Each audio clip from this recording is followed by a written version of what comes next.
Hello all. Today I'm going to show you two really cool features of Microsoft Office built right into Teams. That's pretty powerful, especially now with us doing so many online conferences. So the first is actually setting up a online video chat with your students, and I think many of you guys have been doing this already, but I just want to quickly go through it and show you guys how I usually do it. So what I am is I'm in my channel of my team site, and I click on the conversation post down below here, and I click on the camera. What that does is that will set up a meet now, and I don't want to meet now. I actually want to schedule a meeting. So what I'm going to do is I'm going to go over here and type in the title of it. I don't ever add required attendees if it's for my class. I'll show you why in a second here. If you would like to invite specific people so that they can add it to their calendar, like say if you're meeting with fellow educators, this would be a good option to use, because then it sends them an invite and then they add it to their calendars and the link is right there.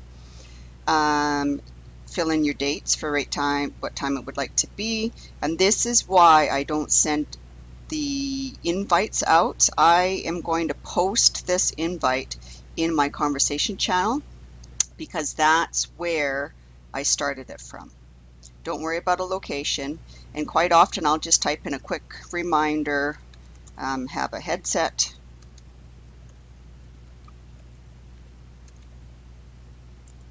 speakers, but no camera.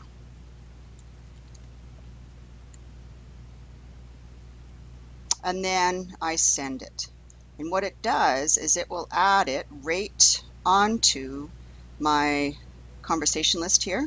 And the kids, in order to access it, they just click on it and they click join. Now, when you are in this screen, you can record your chat.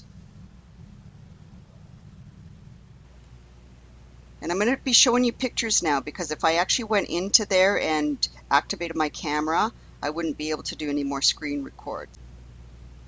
So I'm in my meeting,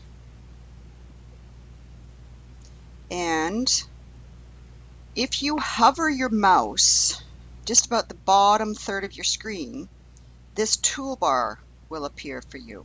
This is where you can share your screen, turn your microphone on and off, turn your camera on and off, see who is actually participating in your chat at that particular time, and turn your conversation window on and off. This is actually a cool one. This is your chat where people can talk back and forth without interrupting the audio.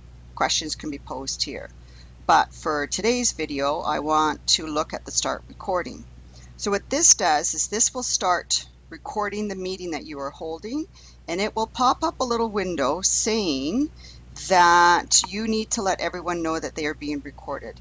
When I record with my students, I usually ask them not to have the camera on so that they can ask the questions. Many teachers use the whiteboard on there, so we don't have to worry about students' faces being recorded. Others actually, they share their screen and pull up a PowerPoint of something that they're going to be using for instruction. So it's not always about recording the person's face. However, I do know that some teachers are using this as their Monday morning message, and they're actually talking into the camera as if they are addressing their students, and they do a quick welcome and a heads up about what's going on in the week, and then they post it in their conversation channel.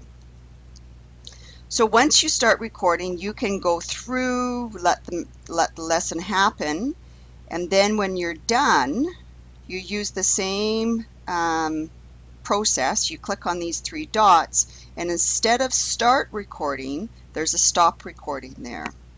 And what then happens is you will get a message stating that this video is being processed, and it will be available in two places. It will be available in Microsoft Stream, which I'm going to show you in a second, and it actually posts the video in your channel. Now, what's great about that is those students who miss the video chat, if it's purely an instructional one, they can go back and visit this recording at any time. As a matter of fact, they can go back and visit it just for review purposes. The other really neat thing is this is where you can post very easily. There's no uploading to YouTube. There's no dragging and dropping and moving the video anywhere else. You can post your Monday morning memo right into your conversation. Now, the other place that it's located is in our Microsoft Office stream. And you get to that by logging into your office.com, just using your normal credentials and looking for this icon right here. If you don't see it because maybe you haven't accessed it, if you click on all apps, this gives you all the applications that are available in Office 365. Click on it and it will open up your stream. The stream is a safe version of YouTube. Stream, we store the videos that are housed there in Canada. So we are 100% FIPA compliant. If I click on my content and look at my videos, my conversations, my video chats that I recorded in Teams automatically get uploaded here. When you record any conversation in Teams itself, it saves it as a private video. This means that the only place people can see it is if they go to your conversation channel within your Teams site. Any other video that you drag and drop into Teams, the organization sees it. And what I mean by our organization is anybody within SD72 that can log in using their Microsoft Office credentials. We can change these visibilities by clicking on this little pencil button, which is always going to be your edit. If we click on there, what this does is it brings it up where I can change or add more information. I can say maybe I do want everybody within my company or my organization to see it. That means that it would change it from that locked icon to a shared icon like this. You can also share it to specific people.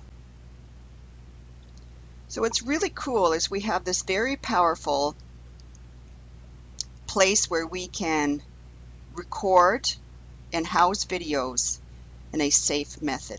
The only one thing to note is that students accessing these videos will always have to log in. So it's very difficult to share these videos with parents if they don't have the student login.